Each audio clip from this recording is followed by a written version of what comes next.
हमारे चैनल को सब्सक्राइब करें और सभी वीडियोस के नोटिफिकेशंस प्राप्त करने के लिए बेल आइकन दबाएं। Good morning my students. चलिए 9th या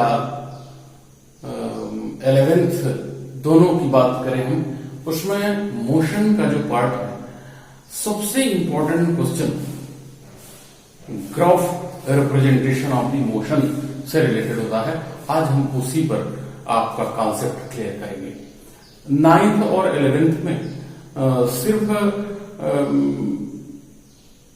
क्लास का डिफरेंस है और मतलब थोड़ा सा उसको ब्रॉड 11th में बताया जाता है, और 9th में भी आजकल एनसीईआरटी पैटर्न खासतौर से सीबीएसई बोर्ड्स में तो बहुत ही क्लियर करने की जरूरत है। मैं दोनों की तरफ से मतलब दोनों तरह से आपको एक्सप्लेन करूंगा, ताकि चाहे आप वो 9th के स्टूडेंट हो और चाहे 11th के स्टूडेंट हो, जो ग्राफिकल रिप्रेजेंटेशन है वो कैसे आपको परीक्षा में आता है और कैसे आपको इसका आंसर करना होता है। आइए देखिए, ग्राफिकल रिप्रेजेंटेशन में दो क्वेश्चन आपको मिलते हैं बच्चों। एक तो होता है टाइम डिस्टेंस ग्राफ और दूसरा होता है time velocity graph. Time distance graph में भी यूनिफॉर्म मोशन के लिए आप अलग तरह से प्लॉटिंग करते हैं और उससे वेलोसिटी की गणना करते हैं, और नॉन यूनिफॉर्म मोशन में भी ये ग्राफ आपसे पूछ लिया जाता है कभी कभी कि what is difference between the time distance graph in uniform and non uniform motion. एक समान गति और परिवर्ती गति में समय दूरी ग्राफ या दूरी समय ग्राफ में क्या विविधता है, क्या अंतर है, उसकी बात करेंगे आज हम इस वीडियो पर। सबसे पहले हम बच्चों बात करते हैं कि ये टाइम डिस्टेंस ग्राफ या डिस्टेंस टाइम ग्राफ क्या चीज होता है, और तब इस पर बात करेंगे कैसे हम इसके द्वारा वेलोसिटी ज्ञात करते हैं, कैसे ये यूनिफॉर्म मोशन के लिए एक्सप्रेस किया जाता है और कैसे ये नॉन यूनिफॉर्म मोशन के लिए एक्सप्रेस किया जाता है। तो आइए सबसे पहले बात करते हैं introduction of the time distance graph, समय दूरी वक्र या ग्राफ का परिचय। किसी भी ग्राफ में बच्चों जब हम पहले पढ़े होंगे तो अपन देखते हैं कि जो फलन की अगर बात करें, 7वीं 8वीं में खूब फलन और समीकरणों का ग्राफीय निरूपण होता है, तो उसमें अपन क्या लेते हैं कि एक प्लेन रहता है, एक समतल रहता है, और उस प्लेन में दो राइट एंगल पर क्रॉस करती हुई दो स्ट्रेट लाइंस रहती हैं।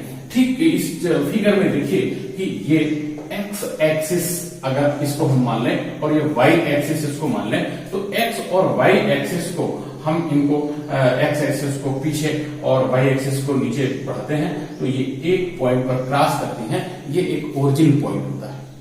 अब जब हम इसको किसी भी क्वांटिटी से डिफाइन कर देते हैं, कोई भौतिक राशि इसमें ले लेते हैं, तो यही ग्राफ उस नाम से परिभाषित किया जाने लगता है। जैसे इस दशा में आज की बात अगर हम करें, उसमें एक्स डायरेक्शन में आपने टाइम स्केल लिया है और respected distance towards the time is expressed in the Y axis of the plane. तो इस तल में, इस समतल में वाई एक्सिस में टाइम के रिस्पेक्ट आप ऑब्जेक्ट, जो मूविंग ऑब्जेक्ट है, उस मूविंग ऑब्जेक्ट की जो टोटल कैलकुलेटेड डिस्टेंस है विथ रिस्पेक्ट टू टाइम, उसको आपने वाई एक्सिस में डिफाइन किया है। तो इस तरह से अब ये ग्राफ आपका क्या बन गया, एक्स और वाई एक्सिस जो बेस है उसको अपन कैसे परिभाषित करते हैं, हम परिभाषित करते हैं कि भाई एक्स एक्सिस वो टाइम एक्सप्रेशन है और वाई एक्सिस जो है रिस्पेक्टेड डिस्टेंस एक्सप्रेशन है, इसलिए ये ग्राफ जो है टाइम डिस्टेंस ग्राफ कहलाता है। अब ऑब्जेक्ट की मूविंग अगर यूनिफॉर्म है तो उसको यूनिफॉर्म मोशन के लिए इसको डिफाइन कर देंगे, और ऑब्जेक्ट का जो मोशन है अगर नॉन यूनिफॉर्म है, जिसको हम पहले वीडियो में पढ़ चुके हैं, वो हमको मालूम है, अपन ये मान के चलते हैं, तो उसको अपन क्या कर देते हैं, नॉन यूनिफॉर्म मोशन के लिए टाइम डिस्टेंस ग्राफ कर देते हैं। जनरली यूनिफॉर्म मोशन के लिए ही ये टाइम डिस्टेंस ग्राफ आता है। उसका एक विशेष कारण है क्योंकि इससे हम वेलोसिटी फॉर्म करते हैं। 11th में तो बच्चों ये प्रश्न ऐसे आता है कि सिद्ध कीजिए कि समय दूरी ग्राफ का जो ढाल होता है या उसकी जो प्रवणता होती है इन इंग्लिश ग्रेडियंट, वो क्या होती है, वेलोसिटी को, मूविंग ऑब्जेक्ट की वेलोसिटी को एक्सप्रेस करती है। या सिद्ध कीजिए कि एक समान गति में दूरी समय ग्राफ की प्रवणता गतिशील वस्तु के वेग के बराबर होती है। उस पर भी अपन पूरी बात रखेंगे इत्मीनान से। पूरा वीडियो देखिए, आपका पूरा कॉन्सेप्ट क्लियर हो जाता है। तो ये हमने बताया कि टाइम डिस्टेंस ग्राफ क्या है। जब हम किसी मूविंग ऑब्जेक्ट के लिए, किसी गतिशील वस्तु के लिए विभिन्न समय के सापेक्ष, समय अंतराल के सापेक्ष गतिशील अवस्था में उसकी दूरियों को ग्राफ में प्रदर्शित करते हैं, ग्राफ में एक्सप्रेस करते हैं, तो ये जो ग्राफ है वो टाइम डिस्टेंस ग्राफ कहा जाता है। आइए एक वेलोसिटी की गणना कैसे करते हैं ये देख लीजिए। सबसे पहले तो जब आपको मान लीजिए एक्सप्रेशन करना है, वेलोसिटी को फॉर्म करना है, कैसे फॉर्म करते हैं ये प्रश्न आता है। तो मतलब सीधा सा प्रश्न आप देखिए कि समय दूरी वक्र या दूरी समय वक्र क्या है, इससे गतिशील वस्तु के वेग की गणना कैसे करते हैं। How we calculate the velocity from the time distance graph. तो आप इसका आंसर इस तरह से आप फिगर बना लीजिए और उसके बाद लिखिए कि मान लेते हैं कि चित्रानुसार एक दूरी समय ग्राफ है जिसमें समय को एक्स अक्ष में और समय के सापेक्ष गतिशील वस्तु की जो दूरी है उसको हमने वाई अक्ष पर निर्देशित किया है। अब आपका मैथमेटिकल एक्सप्रेशन देखिए कैसे होगा। मान लेते हैं कि किसी निश्चित समय t1 सेकंड में, अब उस t1 की गणना यहां हमने बताई है, 10 सेकंड, 20 सेकंड, 30 सेकंड में रिस्पेक्टेड जो डिस्टेंस है वो देखिए 20 सेकंड में यहाँ 20 मीटर बता रहा है, 30 सेकंड में यहाँ 30 मीटर बता रहा है। तो ये डायरेक्ट न्यूमेरिकल हो गया और इसको हम एज ए कॉन्सेप्ट जब हम फार्मूला डिराइव करेंगे तब क्या कहेंगे। तो इस हिसाब से देखिए, मान लेते हैं कि t1 सेकंड में जो ऑब्जेक्ट है वो कितनी डिस्टेंस मूव करती है, s1 मीटर की डिस्टेंस मूव करती है और उसको हमने a पॉइंट से एक्सप्रेस किया है। ठीक इसी तरह से t2 सेकंड पर हम मान लेते हैं कि जो ऑब्जेक्ट है उसका मूवमेंट ऐसा हो जाता है कि वो s2 से डिस्प्लेस्ड हो जाती है। मतलब with respect to origin point उसका मूवमेंट कितना हो जाता है, s2 हो जाता है, जिसको हमने b पॉइंट से एक्सप्रेस किया है। अब इसमें हम इस 20 मीटर से ही टाइम एक्सिस के रिस्पेक्ट जब एक पैरेलल लाइन ड्रॉ करते हैं उसको हम AC तक बढ़ाते हैं और इसी तरह से जब हम B से और इस Y एक्सिस के पैरेलल एक लाइन ड्रॉ करते हैं तो वो यहां पर T2 पर मिलती है और उसको हम यहां पर C पॉइंट का नाम देते हैं जहां ये दोनों की लाइंस क्रॉस करती हैं। इस तरह से आपका एक ट्रायंगल बनता है ABC। अब इससे देखिए जो वेलोसिटी है, वेलोसिटी की परिभाषा है वो है total distance travelled by the object upon या division by total time interval. अब टाइम इंटरवल देखिए t1 से t2 तक आपने टाइम कैलकुलेट किया है तो टाइम इंटरवल क्या हो जाएगा, t2 सेकंड में से t1 सेकंड को आप क्या करिए, माइनस कर दीजिए।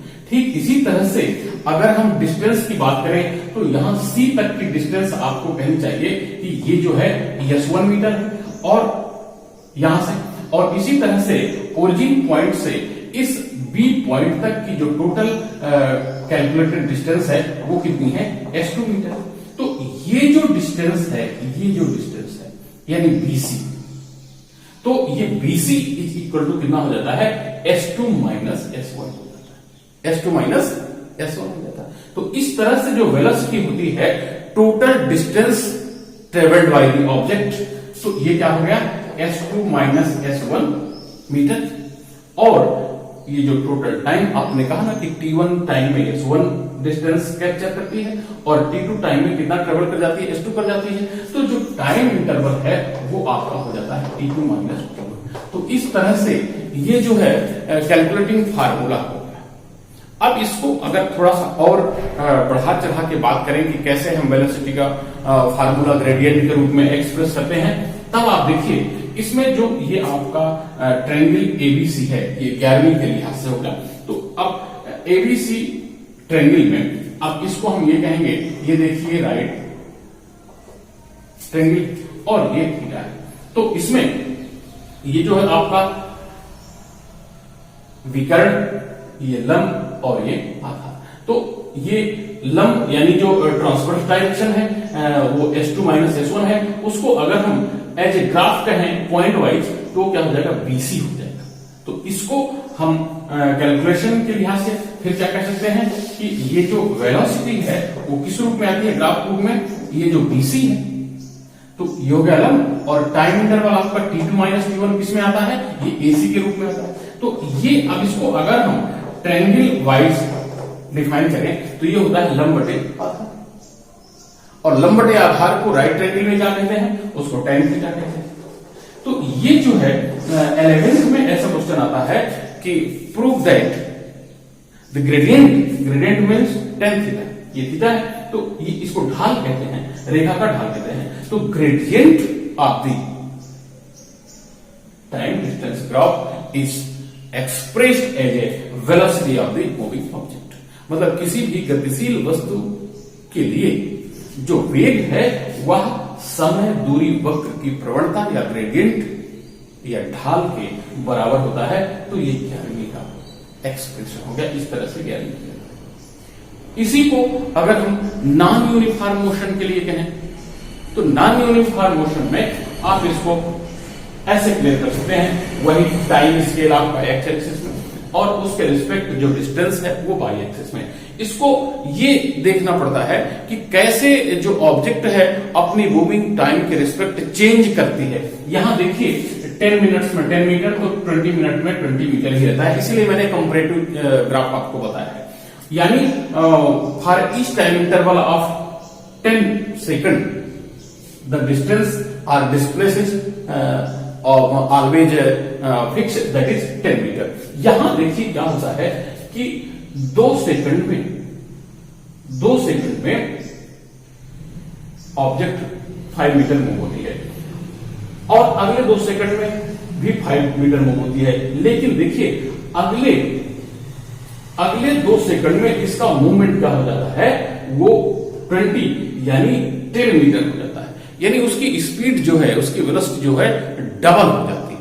तो इस तरह से जो इसका ग्राफ है वो इस तरह से एक straight line having a definite angle from the time scale ना करके वो क्या होती है, वो तेजी से इसका जो है मान बढ़ जाता है। तो ये दोनों में डिफरेंस होता है। मतलब हम ये कहते हैं कि जो नॉन यूनिफॉर्म मोशन है, नॉन यूनिफॉर्म मोशन में जो टाइम डिस्टेंस ग्राफ है वो एक स्ट्रेट लाइन के रूप में प्राप्त होता है, जो टाइम स्केल से एक निश्चित एंगल पर होती है वो स्ट्रेट लाइन। जबकि नॉन यूनिफॉर्म मोशन में ऐसा कुछ नहीं होता, वो जो है एक कर्वेचर मिलता है। जो हमको ग्राफ है, जो ग्राफिकल रिप्रेजेंटेशन है नॉन यूनिफॉर्म मोशन का, जब हम उसको टाइम डिस्टेंस स्केल में मेजर करते हैं तो वो किस रूप में मिल जाता है, वो एक वक्राकार मिलता है, कर्वेचर मिल जाता है। तो ये दोनों में डिफरेंस मिलता है। तो इस तरह से बच्चों हम यूनिफॉर्म और नॉन यूनिफॉर्म मोशन का ग्राफिकल रिप्रेजेंटेशन भी बड़ी आसानी से कर लेते हैं। एक और क्वेश्चन इसी तरह से आता है बच्चों, उस वीडियो को देखना भी मत भूलिएगा।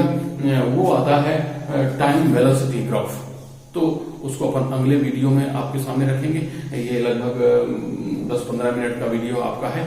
इसको आप जरूर 1 बार 2 बार 4 बार देखिए, क्योंकि ये इतना इंपॉर्टेंट है कि 9वीं में भी हर बार आता है परीक्षा में, और 11th में तो ये जो ग्राफिकल रिप्रेजेंटेशन है टाइम डिस्टेंस ग्राफ और टाइम वेलोसिटी ग्राफ हर बार एग्जाम में आते हैं। इसलिए इस वीडियो को पूरा देखिए। अगर कोई चीज दिक्कत महसूस होती है तो आप मेरे से कमेंट में पूछ लीजिए कि सर इसको कैसे सॉल्व करेंगे, कैसे ये हमको आसानी से समझ में आ जाएगा। दूसरा, इसका अगला जो पार्ट अपन बात करेंगे अगले वीडियो पर, वो होगा टाइम वेलोसिटी ग्राफ। उसको भी जरूर देखिए और उससे हम कैसे डिस्प्लेसमेंट का कैलकुलेशन करते हैं, वो बड़ा खास होगा आपके लिए। इसलिए देखते रहिए द्विवेदी फिजिक्स चैनल और आसानी से सीखते रहिए 9वीं से लेकर 12वीं तक की पूरी फिजिक्स आसान भाषा में।